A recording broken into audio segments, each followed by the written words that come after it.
ये स्टूडेंट्स अस्सलाम वालेकुम, कैसे हैं आप सब लोग। उम्मीद करती हूँ कि सब ठीक होंगे, खैर खैरियत से होंगे और इस सर्द तरीन मौसम में अपना ख़ास ख्याल रख रहे होंगे।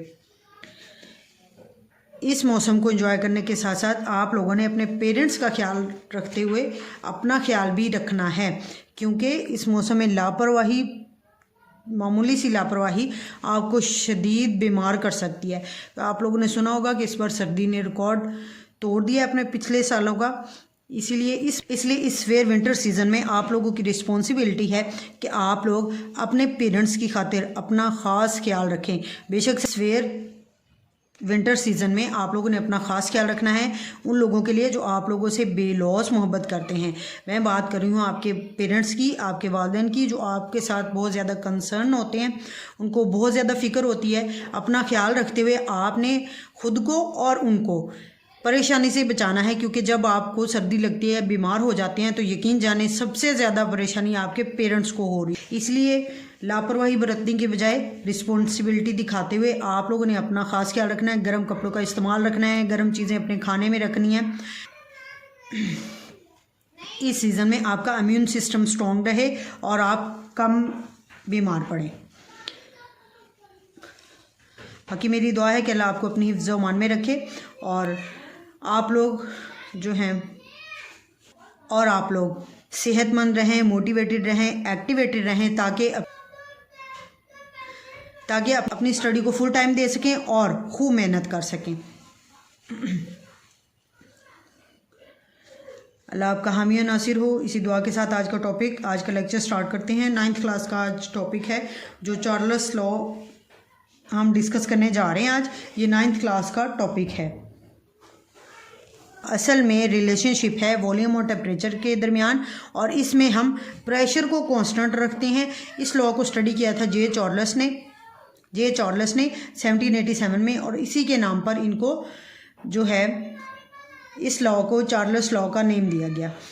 इस लॉ को अगर हम स्टेट करें, अगर हम इसकी डेफिनेशन की बात करें, तो वो कुछ इस तरह से है कि volume of A given mass of a gas is directly proportional to the absolute temperature if the pressure is kept constant। वो कह रहा है कि किसी भी गैस की गिवन अमाउंट का वॉल्यूम, गिवन अमाउंट मतलब कि गैस के दिए गए मैस का वॉल्यूम डायरेक्टली प्रोपोर्शनल होता है एब्सोल्यूट टेम्परेचर के, लेकिन उस सूरत में जब आप प्रेशर कांस्टेंट रखेंगे, यानी कि चार्ल्स के लॉ में आपने प्रेशर को कांस्टेंट रखना है, कांस्टेंट कंसीडर करना है, ये मस्ट है, ये ज़रूर है, ये एक शर्त है चार्ल्स लॉ की कि आपने वॉल्यूम और टेम्परेचर तब डायरेक्टली प्रोपोर्शनल आप देखेंगे कि जब गैस का प्रेशर कांस्टेंट रखा जाएगा।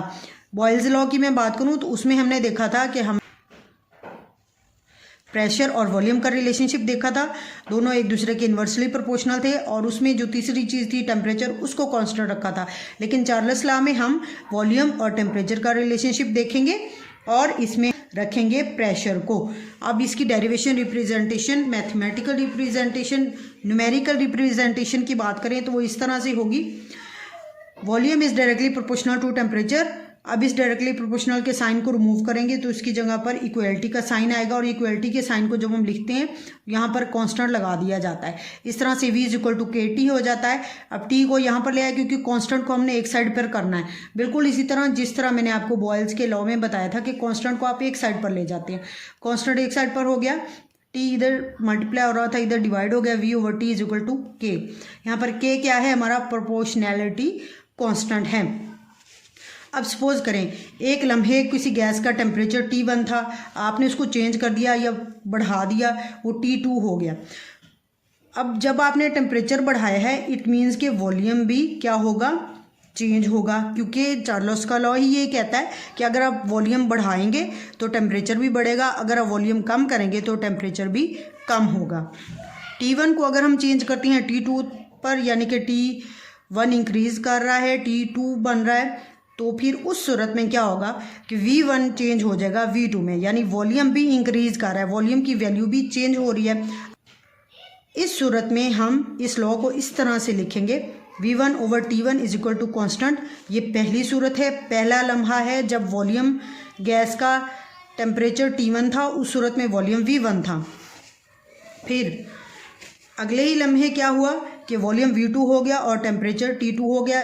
दोनों सूरतों को इस तरह लिखेंगे। अब दोनों के देखें, दोनों इक्वेशंस में जो आपकी राइट साइड है वो इक्वल हैं, कांस्टेंट हैं। कांस्टेंट जो कि इक्वल होते हैं तो हम इनकी लेफ्ट साइड को इक्वल कर देंगे। V1/T1 is equal to V2/T2। इस तरह से ये फाइनल फॉर्म आ जाती है चार्ल्स के लॉ की कि V1/T1 is equal to V2/T2। ये चार्ल्स का लॉ है। अब हम इस लॉ की वेरिफिकेशन देखते हैं कि ये लॉ वेरीफाई कैसे होगा। एक्सपेरिमेंटल वेरिफिकेशन इसकी कुछ इस तरह से होगी कि सपोज करें आपके पास एक गैस है, एक किसी भी कंटेनर के अंदर गैस है, उसके ऊपर आपने मूवेबल पिस्टन लगाया हुआ है। ये पिस्टन मूवेबल होगा। यहाँ पर आपने टेम्परेचर T1 मेंटेन किया है। T1 टेम्परेचर जो है ये 25 डिग्री सेल्सियस है। T1 टेम्परेचर 25 डिग्री सेल्सियस है। इस यहाँ पर इस गैस का वॉल्यूम V1 50 क्यूबिक सेंटीमीटर है। इस तरह से ये पहली कंडीशन हमने गैस की स्टडी की।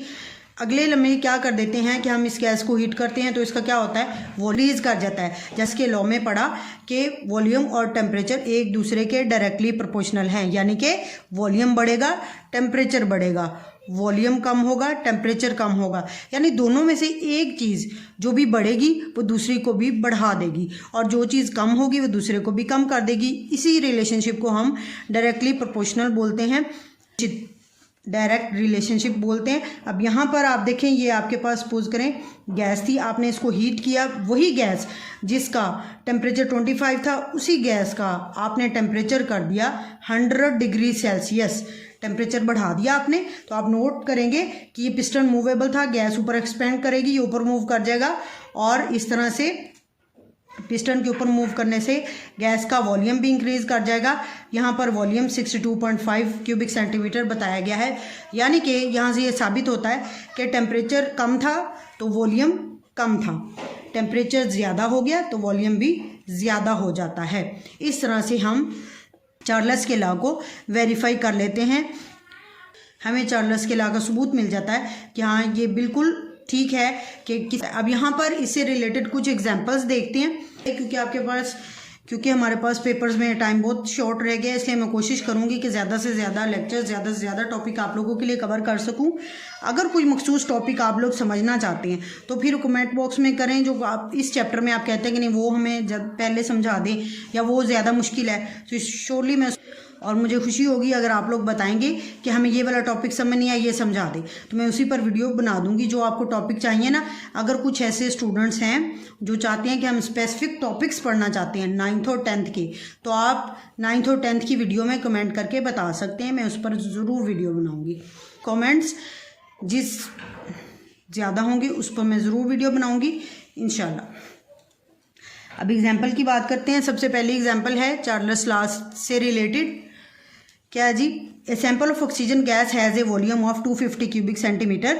एक ऑक्सीजन गैस है जिसका वॉल्यूम ये है, इसका टेम्परेचर -30 डिग्री सेल्सियस है। If gas is allowed to expand, अगर गैस एक्सपैंड कर रही है 700 क्यूबिक सेंटीमीटर उसका वॉल्यूम हो रहा है कांस्टेंट प्रेशर पर, वहाँ पर वो कह रहा है कि इसका फाइनल टेम्परेचर फाइंड आउट करें। इस एग्जाम्पल को हम सॉल्व करेंगे, लेकिन जैसे मैं आपको लास्ट न्यूमेरिकल में बता चुकी हूँ कि आप लोगों ने न्यूमेरिकल सॉल्व जब करना होता है सबसे पहले वन डाटा नोट कर लेना होता है। यहाँ पर गिवन डाटा हमारे पास क्या है, ऑक्सीजन गैस का पहले उन्होंने पहला वॉल्यूम बताया हुआ है V1 is equal to 250 cubic centimetre और पहला टेम्परेचर यहाँ पर क्या है T1, ये पहला टेम्परेचर है इसलिए हम इसको T1 बोलेंगे। ये है -30 degree Celsius.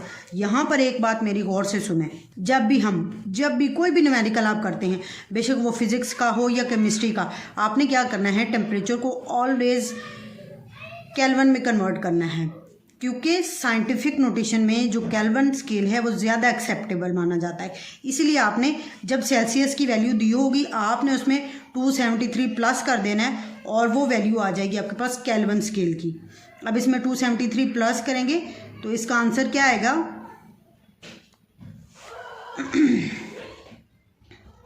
Plus minus minus हो जाएंगे और 273 में से 30 माइनस कर देंगे, क्या आंसर आएगा 253। ये जो आपकी वैल्यू आएगी ये केल्विन में आएगी। अब इसी वैल्यू को आपने आगे यूज़ करना है न्यूमेरिकल को सॉल्व करने के लिए। पहले आपने टेम्परेचर को केल्विन में कन्वर्ट लाजमी करना है।